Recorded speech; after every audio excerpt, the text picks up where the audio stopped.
Hello दोस्तों, नमस्कार। स्वागत है आपका हमारे YouTube channel new education guide के अंदर। तो दोस्तों, आज हम चर्चा करेंगे सीईटी टुडे लेटेस्ट अपडेट, कानून के खिलाफ जाने वाले अब कानूनी राय लेंगे, इसके ऊपर चर्चा करेंगे। एचएससी के चेयरमैन ने क्या बोला है भाई, आपके जो सीईटी का जो आपके 41% रिपीट हुए थे उसके ऊपर। उसके साथ साथ में जो डिप्टी सीएम हैं उन्होंने भी क्या बोला है, और साथ साथ में विपक्ष ने भी क्या बोला है, इन सब मुद्दों पे हम चर्चा करेंगे। तो वीडियो बहुत ही इंपॉर्टेंट रहने वाली है, तो वीडियो को ज़्यादा से ज़्यादा शेयर करें। अच्छी लगे तो लाइक भी ज़रूर करें। अगर अभी तक आपने चैनल को सब्सक्राइब नहीं किया तो भी सब्सक्राइब कर लें, क्योंकि जो भी लेटेस्ट इन्फॉर्मेशन होती है सबसे पहले आपको प्रोवाइड करवाई जाती है।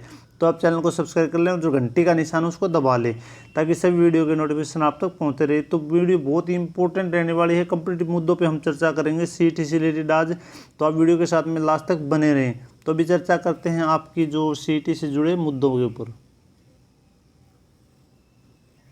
तो सबसे पहले जो उप मुख्यमंत्री दुष्यंत चौटाला जी ने क्या बोला है उसके ऊपर चर्चा कर लेते हैं। 41 सवाल रिपीट होना गंभीर बात है, एचएससी की टिप्पणी आने दे।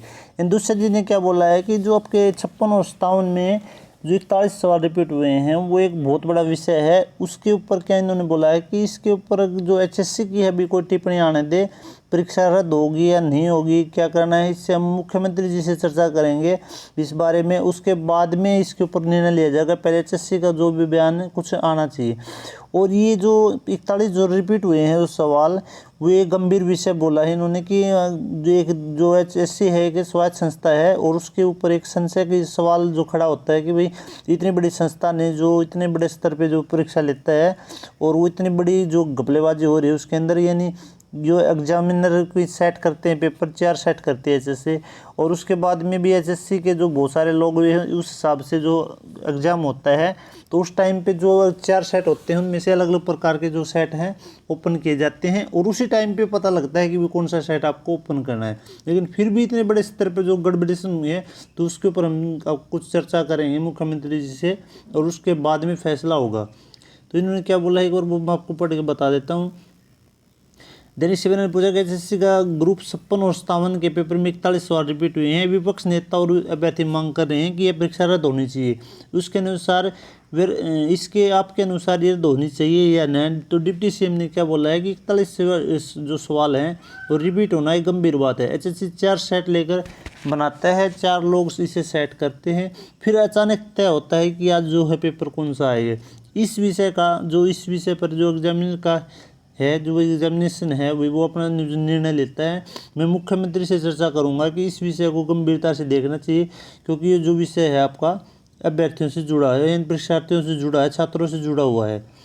तो उसके बाद में उसमें यह कमी क्यों रही, एक एग्जामिनेशन का दूसरे एग्जामिनेशन के साथ एक जैसा जो पेपर है वो किस प्रकार से बना, ज़्यादा संख्या में एक जैसा होना पाया गया है।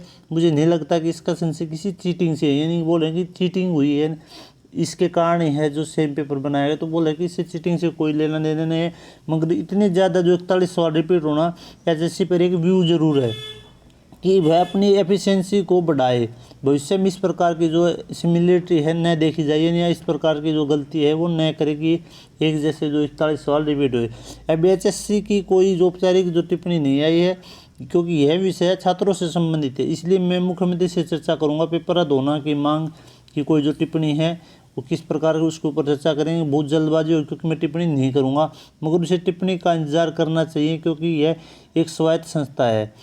एचएससी का विषय एचपीएससी से अलग है, क्योंकि बोले कि एचपीएससी में भी जो आपके 38 सवाल रिपीट हुए थे तो वो एक अलग बोले कि एचएससी एक अलग चीज़ है, एचपीएससी एक अलग चीज़ है, लेकिन है तो दोनों रिक्रूटमेंट एजेंसी।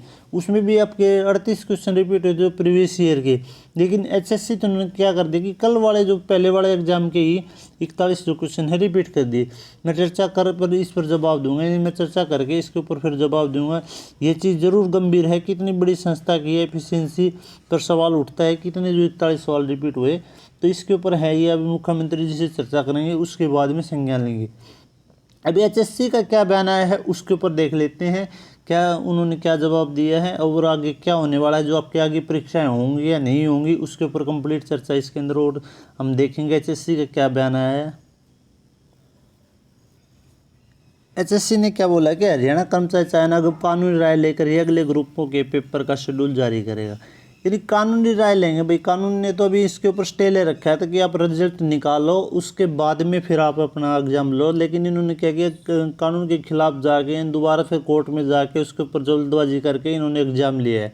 तो अभी ये कानून के खिलाफ जाके अभी कानूनी राय लेंगे, यानी कानून के खिलाफ जाने वाले अभी कानूनी राय लेंगे। क्योंकि अगर ये पहले ले लेते, पहले अगर उसके ऊपर अमल करते, कानूनी राय तो पहले कोर्ट ने दे रखी है कि पेपर आप अभी मत लो और जो है रिजल्ट निकालो, उसके बाद में आप जो भी योग्य कैंडिडेट, क्योंकि इसमें इन्होंने बोला कि रिजल्ट रिवाइज होगा, कुछ ना कुछ कैंडिडेट का भी जो जो नंबर ले रखे हैं, अगर आप फिजिकली तौर पे उसको अगर हैंडल करके और वो आप वेरीफाई करेंगे तो उसके बाद में जो कैंडिडेट बाहर होंगे उसके बाद में आप इसके आगे परीक्षा ले सकते हैं। लेकिन उन्होंने जल्दबाजी की है और फिर आप बोल रहे हैं कि कानूनी राय लेंगे। अगर ग्रुप 56 और 57 के पेपर में 41 सवाल रिपीट होने के मामले में भी आयोग कानूनी राय लेकर अगला फैसला लेगा। ठीक है, ये नहीं अभी ये कानूनी राय लेंगे, फिर उसके बाद में अगला फैसला होगा कि आपके आगे जो ग्रुप हैं उसके किस प्रकार से परीक्षा होगी, या आपका कैंसिल होगा, क्या कुछ संख्या बनेगी, वो देख लेते हैं।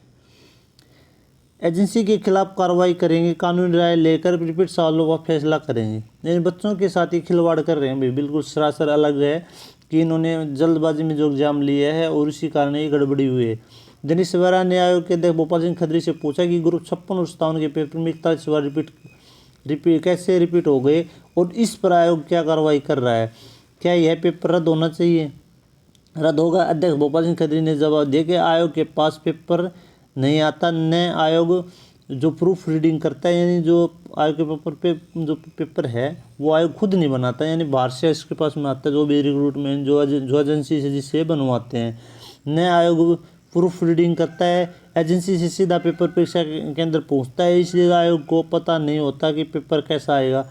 आयोग ने पेपर तैयार करने वाली एजेंसी के खिलाफ कार्रवाई करने का फैसला किया है। जो 41 सवाल रिपीट हुए हैं उन बारे कानूनी राय मांगी गई है। कानूनी राय के बाद ही आयोग फैसला करेगा। इसके ऊपर क्या कानूनी राय आ सकते हैं? ये पेपर रद्द होना चाहिए, क्योंकि 41 सवाल एक मायने रखते हैं कि कल वाले एग्जाम के नेक्स्ट डे हैं वो, जब जो तो हैं मतलब 41 जो क्वेश्चन है रिपीट हो गए, तो ये पेपर तो वैसे तो रद्द होना चाहिए। क्योंकि और बहुत सारे यानी जो CET है उसके अंदर बहुत सारे कैंडिडेट ऐसे हैं जिनका जो एग्जाम नहीं दे पाए, और जल्दबाजी में कई का ऐसा है कि सुबह ही लिस्ट आई थी, सुबह लिस्ट इन्होंने अपलोड की थी और नेक्स्ट डे इनका जो है नाम उनमें आ गया लिस्ट में भी, ये मतलब कैंडिडेट का नाम है, जो आपके आंसर शीट थी उसके ऊपर कैंडिडेट का नाम लोगो वो आता है, तो वो चीज़ कैसे आ गई, तो ये भी एक संशय का विषय है। एक एजेंसी ने दोनों ग्रुप के पेपर बनाए थे, 41 रिपीट हुए, मगर एक ग्रुप में दिए 100 सवालों को हटाना चाहिए था। आयोग ने एजेंसी को तलब किया। हरियाणा कर्मचारी आयोग ने ग्रुप C के पदों 56 और 57 की परीक्षा पहले ली। दैनिक सवेरा को मिली जानकारी मुताबिक इन दोनों ग्रुपों का पेपर एक एजेंसी से सेट करवाया था। एजेंसी के पास पर्सन बैंक होता है, उसके पास आयोग की तरफ से सिलेबस भेजा हुआ है। आयोग ने पेपर सेट करने वाले एजेंसी के मालिक को बुला लिया। यह तो जांच में पता लगेगा कि 41 सवाल कैसे रिपीट हुए, मगर दैनिक सवेरा को मिली जानकारी के मुताबिक एजेंसी से एक गलती हो सकती है कि जब एक ग्रुप का पेपर तैयार किया गया तो दूसरे पेपर तैयार करने समय उस पर्सन बैंक के 100% हैं हटा दिए जाने चाहिए थे। यानी अगर वो तैयार हो गए तो उसको चीज़ को हटा देना चाहिए। इतने क्वेश्चन हैं, 100 हैं, 150 हैं, 200, 300 में से जो उन्होंने छाटे हैं तो उसमें से उस चीज़ को हटा के और फिर उसके बाद में जो क्वेश्चन हटा के उसके बाद में दूसरा पेपर तैयार करना चाहिए। जो पेपर पहले तैयार हो चुके थे, वास्तविक गलती जांच के बाद पता चलेगी। हालांकि एक ग्रुप में जो कैटेगरी थी उनका सेक्शन स्तर ग्रेजुएशन का था और दूसरे का 10+2 यानी +2 स्तर का था, तो उनमें दोनों का जो पेपर है वो भी सेम हो गया, क्योंकि एक +2 लेवल का है वो लो लेवल का होना चाहिए और जो ग्रेजुएशन लेवल का है वो थोड़ा हार्ड लेवल का होना। लेकिन उन्होंने क्या किया कि जो 100% रिपीट हुए जो छपे थे उन्हीं में से उन्होंने छाप दिए और कुछ हो सकता है अलग दे दिए। ठीक है, तो ये एक संशय का विषय है। उसके बाद में जो इसका मतलब चेक करने के बाद में जो इसके ऊपर कुछ संज्ञान लेंगे उसके बाद में ही पता चलेगा।